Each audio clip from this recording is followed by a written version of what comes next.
Okay guys, 95, 94 rather, Ford Ranger. Let you guys see a little bit. Against my window, all I gotta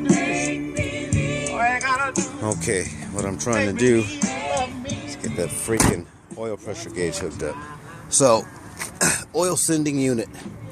Show you guys a quick way to get to this thing. Everybody shows videos where they're trying to get at it from the top, and it's not a very good idea. Okay, let me get this in here. Excuse the chaos here for a minute. Get this thing wedged in. Alright, I'm on the underside of the truck.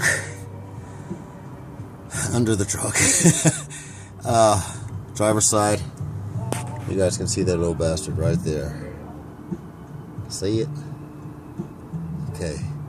You need to change that out, or do what I'm doing and install an auxiliary gauge, mechanical gauge. That's how you get to it. You guys take care. Be careful. Wear your safety glasses.